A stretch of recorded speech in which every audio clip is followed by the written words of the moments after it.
morning, everyone.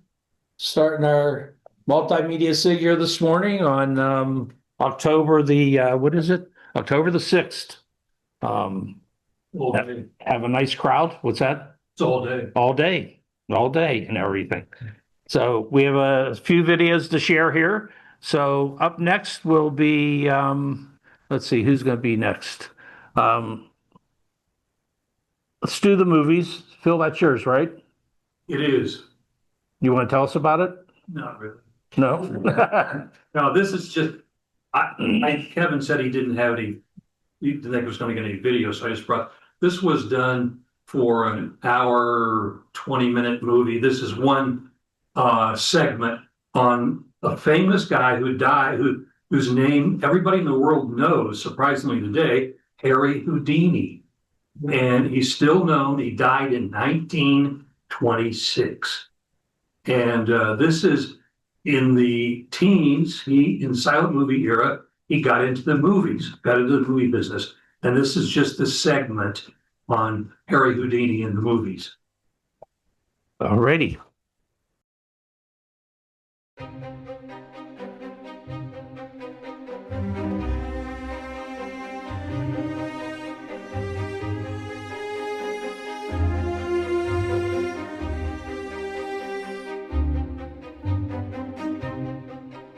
In 1918, Harry Houdini became a movie star. His first attempt at movie making was The Master Mystery. This was a 15-chapter serial featuring Harry as a government agent, a sort of James Bond of his time, in pursuit of a gang of fraudulent patent thieves. Most of the chapters are simple excuses for Harry to perform one of his famous escapes. But the film is noteworthy for the use of an automatron, a mechanical robot, apparently with artificial intelligence. The automatron is in charge of the whole gang. This is only the second time in movie history that a robot appeared on celluloid. Much of the 4-hour film has disappeared, and it's not the finest example of cinema, even for its time. The film proves that doing magic before a live audience is entirely different from performing on screen, where even audiences in 1918 knew that cinema had its own tricks.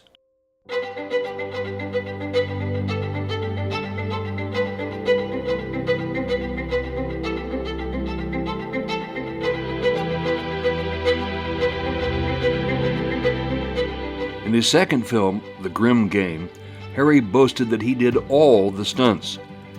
However, in one sequence, where he hangs from a rope from one airplane and then lands in the cockpit of another, a double was employed.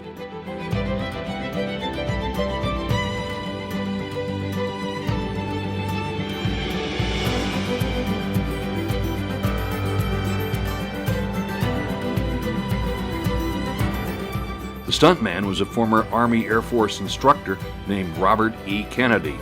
The stunt was very dangerous, and apparently the producers didn't want to take any chances with their star. The feature-length film produced by famous Players Lasky, which would become Paramount Pictures, featured a mid-air collision, which was not planned.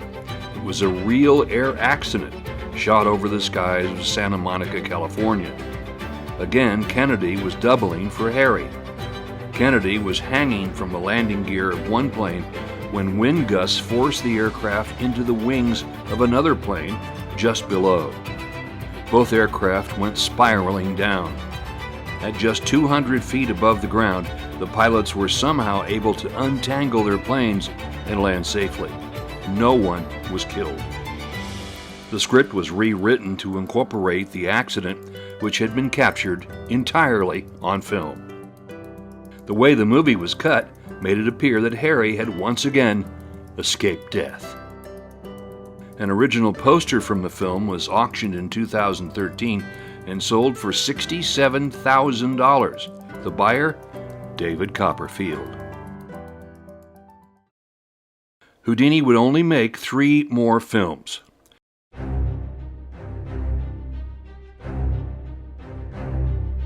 Terror Island, made in 1920, once again places Harry in peril in the South Seas, trying to rescue a girl's father from savage natives.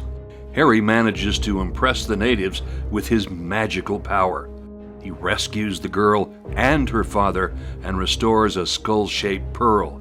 In the end, they all happily sailed away. Houdini had always made movies. Early on, he had filmed his escapes and shown the footage at the beginning of his stage act. However, his serial and feature films were not big box office hits. He would only make 2 more films and then return to what he knew best, stage performing. In 1922, he made The Man from Beyond. Harry plays a man who has been frozen in ice for 100 years and is chopped out of his icy coffin by a group of scientists. The film may have been Houdini's way to reconcile with his friend Sir Arthur Conan Doyle, the author of the Sherlock Holmes mysteries. He and Doyle had had major differences on the subject of seances and the spirit world. The end of the film concludes with the line, "You must believe." Doyle would praise the movie. Houdini's final Haldane of the Secret Service was perhaps his best. His early films had done pretty good business at the box office, but his last 2 films did not do well. Haldane was directed by Harry himself and was released on September 30th, 1923. Houdini plays Heath Haldane, the son of a detective who had been killed by a gang of counterfeiters. The character Heath swears revenge. During the course of his adventures, he's tied up and thrown in a river and left for dead. Of course, he escapes. In the end, he rounds up the bad guys and ends up with the girl, who, as it turns out, is the daughter of the gang leader. How's that for a twist? The film is riddled with Chinese mysticism and, of course, plenty of danger. In 1923, Houdini would give up the movie business, complaining that the profits were just too meager. Even though he was only part of the movies for just a few years, he still has a star on the Hollywood Walk of Fame. He would return to his stage act with performances all over the world, usually twice a day, almost to the end of his life on Halloween in 1926. Again, that's just a segment. Yeah. He died on Halloween, huh? Yeah, he died of appendicitis. He was up in Canada, and some student at a university said, "I understand you can really take the blows in your stomach." And Harry could. He demonstrated a lot, but he'd tense his muscles up. Well, the kid hit him with a sucker punch, so he wasn't tensed up, and it burst his appendix, and he didn't go to the doctor. His wife tried to get him to the hospital, but he wouldn't go, and he suffered. He actually did the water torture cell and other acts for like 3 days with a burst appendix, and he finally went to the hospital, and the doctor said it was too late. Now, there are books out that say that he was murdered because he was a very controversial character. This is a strange time in American history when seances were being conducted, and the spiritualists were quite violent, and several of them had said that they would kill him. I think he died of an appendicitis. I don't think he was murdered. So there was some conflict between he and the guy who wrote Sherlock Holmes? Oh, yeah. They were the best of friends until Sir Arthur Conan Doyle's wife got into spiritualism. That's another chapter in this film, which I haven't completed and probably never will. But Houdini set out a quest to reveal spiritualists as phonies. And this, actually, there were probably a couple of assassination attempts by the spiritualists to kill Harry because he was going around debunking them. And the most famous one was a lady in Boston whose name was the Amazing Marjorie. And that is a great story, which I have written but have never put on film. But he was the original showman. I think he's one of the most amazing people of the 20th century. Now, on the technical side of this, have you ever taken any of these old films and like fed them into the Topaz video program? I haven't. It'd be blasphemy. So where does your material come from, Phil? A lot of stuff is my own collection of films and books, but a lot of it's from the internet. Wow. It's all, most of this stuff is available. You have to search really diligently to find good quality. Yeah. Realize that this, I mean, what amazes me is about this early film photography. These cameras were being hand cranked. They didn't use motors. And most of the cameramen were drummers because they had rhythm. So they could crank the cameras very consistently. And then the film was, very crude and was, we think, I don't know if you're familiar with motion picture processing, but this is way beyond this. But later on, machines evolved to process motion picture film.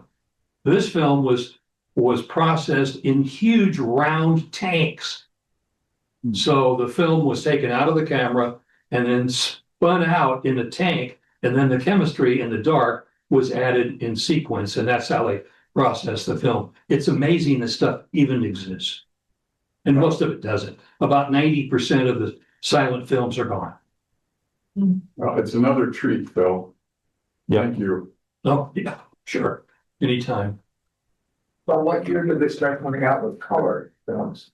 Well, Technicolor, The Wizard of Oz, as you illustrated, wasn't the first color process, but they were the ones that really perfected it with the 3 colored cameras, 3 strip cameras, a film camera that actually had 3 strips of black and white film run through with filters, and then the lab put them all back together again and created the color.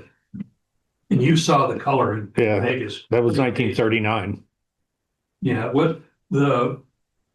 wasn't really until the 40s, early 50s when Kodak came out with a single film process, which combined those 3 packs on one piece of celluloid. And then it wasn't until the 50s when safety film, all this stuff is film that was essentially gun cotton, which would explode just almost spontaneously. Mm-hmm. So that's why today still theaters have steel-lined projection rooms, because there were so many theater fires in the early days of movies, and so many theaters burned because of this film, which would just ignite with anything. And it's amazing to me this stuff still exists. Was Kodak the first one to come out with that single color film? There's several companies, Agfa in Germany later on did, but yeah, they were the ones that really the tri-pack films were developed by them. And then there were also 2 color process films that were done by some other companies that were used in the 30s. So the films they really look they're terrible, but they have color. And then also to add to that, they actually hand tinted the films. Yeah. So every frame was painted by usually women, because they were much better at it than the men, and that was what would stand as color film. So, and they were painting on. They were painting on 35 millimeter. Each frame was painted. Wow. Now, when you saw in that one with the robot, you saw that the electricity sort of coming out. Yeah. That was hand painted on each print that was sent out to the theaters. But you were saying something about that. That was only the second time a robot. It was the second time a robot ever that we know of ever appeared on film. The first one was like a year or 2 earlier. I can't remember exactly what it was, but in my research, I found that this was only the second time that an actual humanoid type robot would appear. And of course, it was a guy in a tin can. Yeah. I hope so. That was great. Thank you. All right. Let's see here. All right, Diane, you want to tell us about your dragonfly? And I will tell you that this is a copy that Kevin sent me because I was not able to download. Diane brought it on a thumb drive, but it's an iMovie, and iMovie doesn't like PCs. And so it would not let me load it. So, Well, it's the MOV format that it doesn't like. Anyway, so I went on a Dragonfly Festival event. We went along the Santa Cruz River looking for dragonflies, and it was led by a biologist from the U of A. So it was very interesting. It's been a lot of fun. did you get to see many dragonflies? Lots. Oh, cool. All right. Well, let's check it out. Oh, and before we start, I didn't know this. They live underwater until they're an adult. Hmm.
So it's a Western Hemisphere species, North and South America, but there's a hurricane and some of them got blown from the Americas to the Azores off the coast of Africa. There was parthenogenesis in those females and they started laying fertilized eggs. So now there is an all-female population of citrine forktails in the Eastern Hemisphere that was never there prior to about 150 years ago.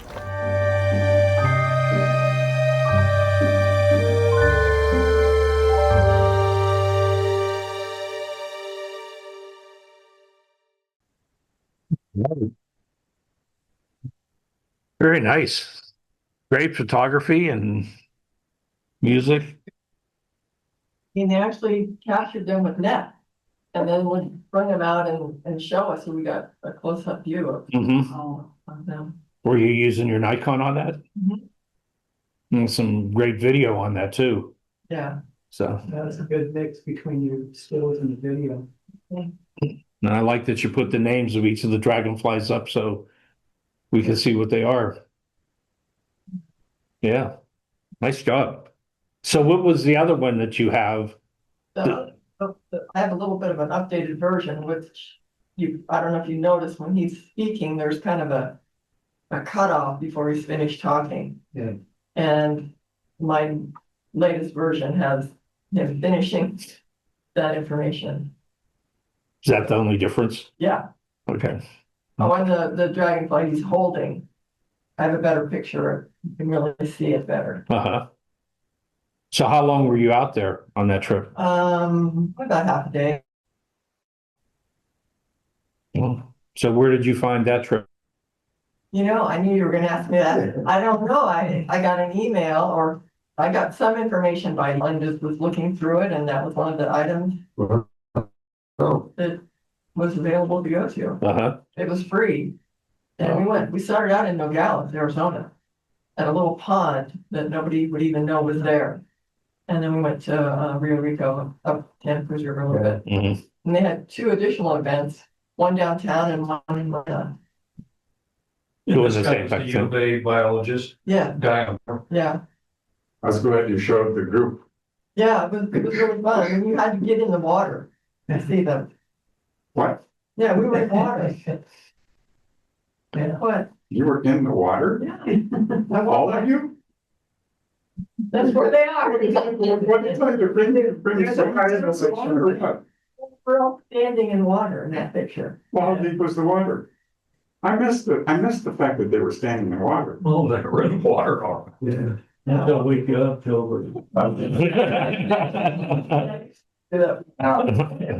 Or these, I mean, you could go out further Well, and it was maybe the exciting. photos were very nice and well composed and the music Yep. and Oh, everything just gorgeous. Yep. Really nice. Well, thank you very much. And we have another one here from Joe. Joe, why don't you tell us about, I think this is I think one of the reasons that some of us got into video is because we knew how to shoot video, or at least we knew there was a button there to shoot video, but we really didn't know what we're going to do with it afterwards.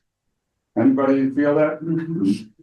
Well, I knew just enough to know that the front side was for the lens and anyhow, so as it is, I seem to find myself in situations and I just start shooting. I mean, I you know, they're not planned necessarily. And so, coming from Wisconsin, I was very familiar with Culver's and learned that they were going to have their grand opening. And I went over there. This was 6 years ago, June of 2019. And I had the expectation that there would be a photographer there, but there was not. So I thought, okay, I'll do video. I hardly know what I'm doing. I know enough from still photography to get up, you know, to move around, get different angles, blah, blah, blah. But this would be the classic example of why we should, in shooting video, use lavaliers. The audio is so bad. I'm here with a video that is nearly complete, but I don't know for a fact that the audio can be Saved. I mean, it's when he speaks, somebody is the speaker and they maybe they turn and speak softly. And then they may turn over to the other side and speak loudly. So what the hell am I supposed to do? So I'm here hoping for some help or some suggestions. And who was the audience? The audience was for the Culver's that is in Samarita is co-owned, a husband and wife locally. They moved from Sierra Vista, but this started in Sierra Vista with the owner there who remains. And these are about $3 million to buy the land and to equip it. And the guy, I'll just quickly say this. There were 4 Culvers that opened the same day that day. Where did Craig Culver choose to go? The one in Samarita. Why? Because the new co-owner and his wife and their co-owners, the owners of the one in Sierra Vista, had won 3 consecutive years of the best, the cleanest, the highest rating that a Culver's can get. And that's out of, at that time, 700. So it is astounding to think that, whatever. And so Craig Culver did show up. Well, Craig Culver and I go back a long ways. I knew him before he started the franchise. And his mom and dad had taken over a kind of a, they'd retaken over an A&W. And was I going to show a video? I'm sorry. Can you tell this is in my heart? This is in my heart. So I know that I want to do a little bit more. I want to try to save this thing. I haven't heard it on a screen like this, so I don't know. Sometimes it comes out. We know it can seem better or worse.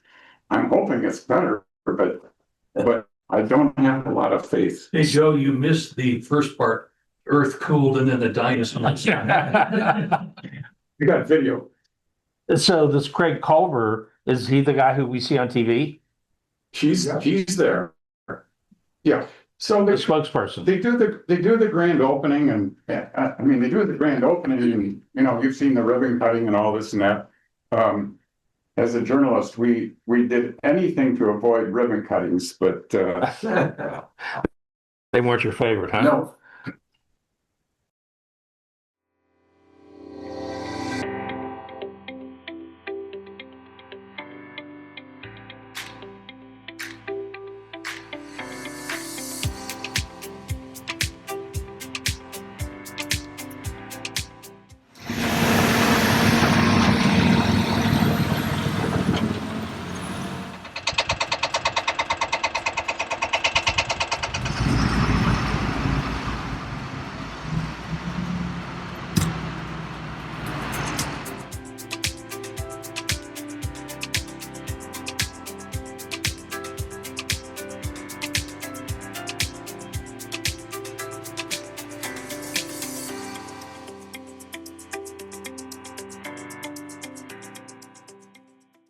So incredible. So you walk in the door, you feel like you're walking into a family. And so thank you for being here. Thank you.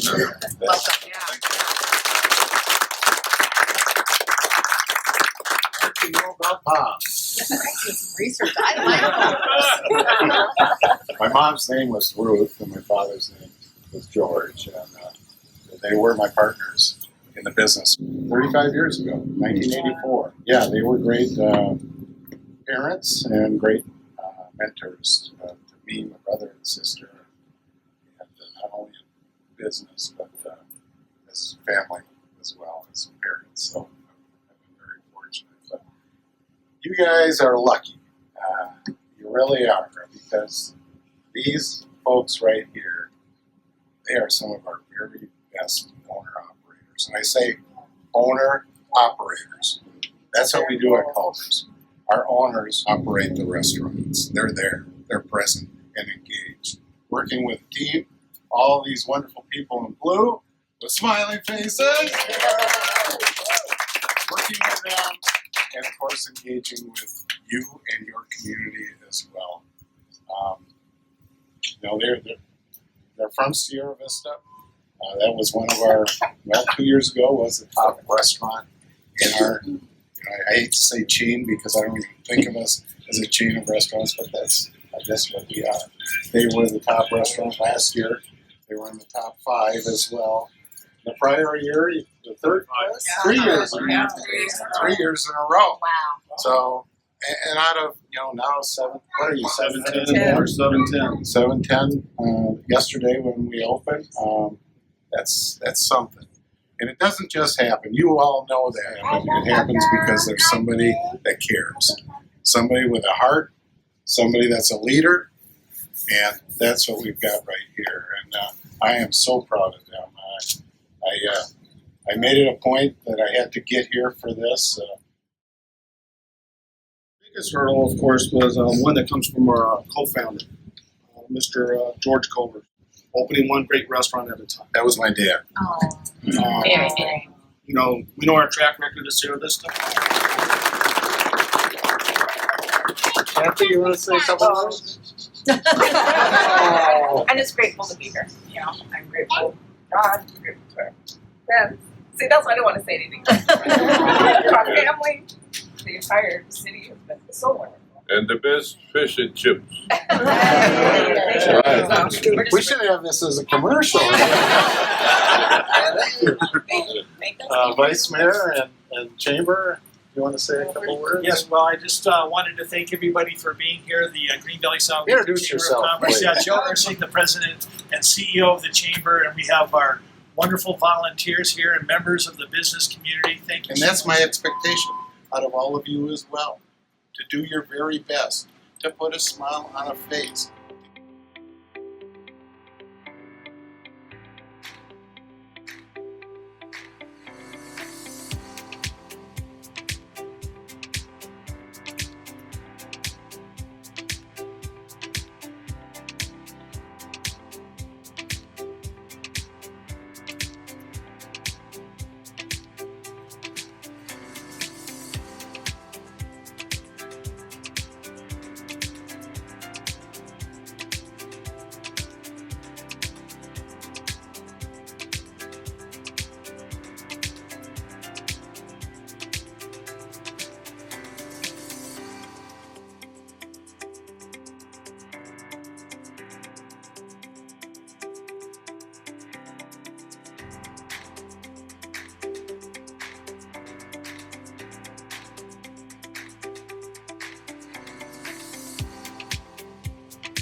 So in addition to audio challenges, how about those dark areas in a room with the light coming in from the windows? What do you do? Take two pictures. I thought the video part was pretty good. Well, come on, Phil, what do you say?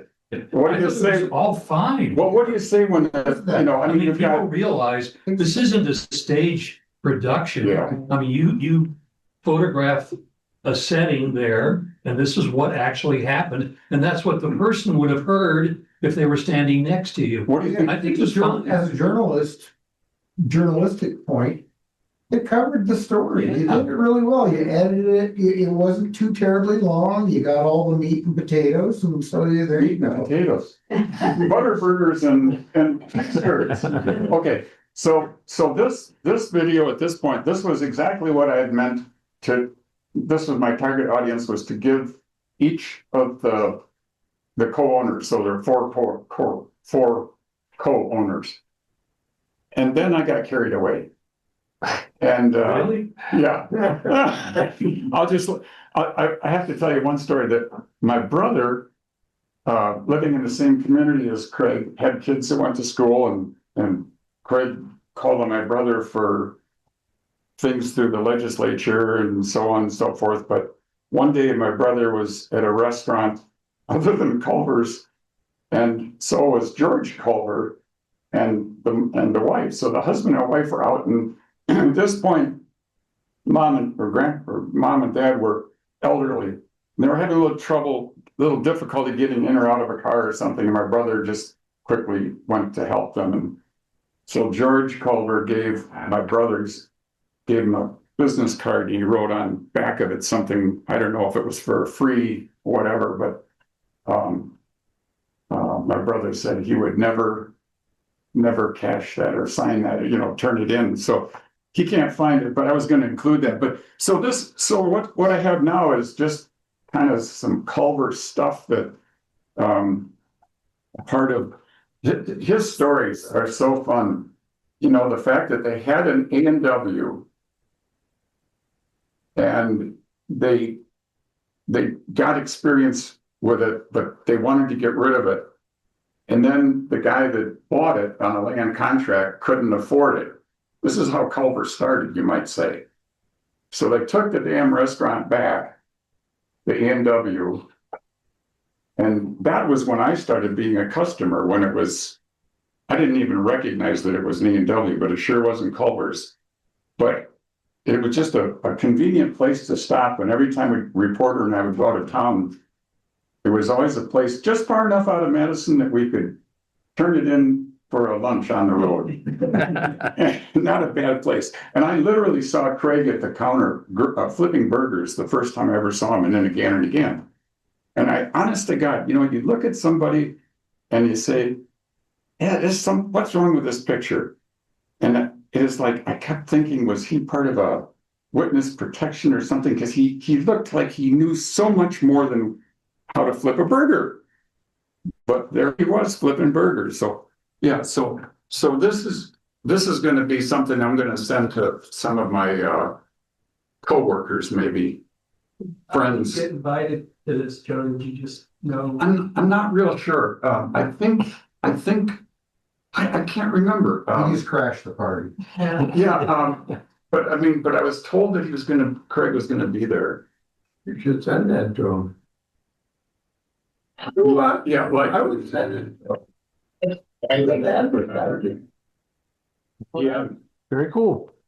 What's the butter burger? I don't know. Oh, well, that's probably how I'm gonna end this. A butter burger is a hamburger, it's seared. Is that it? I'm not a cook. Seared. Okay, so it's seared, and the butter factor is not a butter that's soaked in butter, or not a burger that's soaked in butter. Rather, it's the inside of the bun is buttered.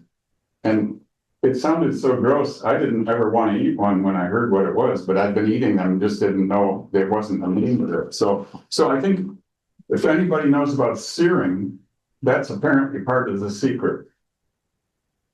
Good. So when you saw an old Culver sign, the oldest sign that was going into the Historical Society, it was the first franchise, the first successful franchise in Wisconsin. And when that place moved to a different location, they gave the old sign to the Historical Society. But it's a trivia question. When I would cover Craig on different assignments, one of his favorite stories is why the Culver's sign is oval. So I left an A&W sign there, and then the Culver's. So George or Craig and George they wanted to get a rectangle sign for Culver's, it's looked like it would work right.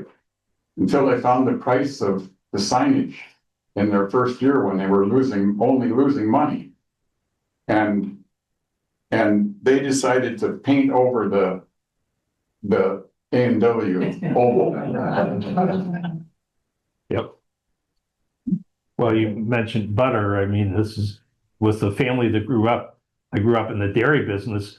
I never knew there was anything other than butter to put on a sandwich. We never used ketchup or mayonnaise or anything else. Butter was put on everything. Yeah. And it made it better. Well, very good. All righty. Anyone else? Anything else you want to add? Well, thank you all for attending. Appreciate it. Hope you enjoyed it. It was informative in that. And we will be back. I think Kevin's still on the road next week, so you're going to have to put up with me for one more week. So please make some more videos. And we're in the month before Showtime and Travelog, and so we need videos. So Is next Monday, are we closed? Columbus Day? Is it a holiday? I don't know. There's a lot of business. It's a legal holiday, but I don't think it works out. Columbus Day. Yeah. Yeah. Okay. I know we have a board meeting here in the afternoon. It's what? We're closed? Okay. All right. I thought you had a board meeting. No. On the 13th. Yeah. Well, we can get in the door, we just thought the board. So are we going to be here next week or not? I'm not sure yet. Didn't sound like I it. didn't know. Well, we're closed. Danny says they're closed. We're closed. Yeah, on the monitor calendar, it says closed. Oh, well, I guess whoever runs the monitors knows more than the rest of us.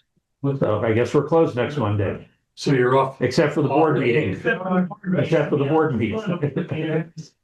All right. Well, thank you all for attending. Appreciate it. And I guess we'll see you in 2 weeks.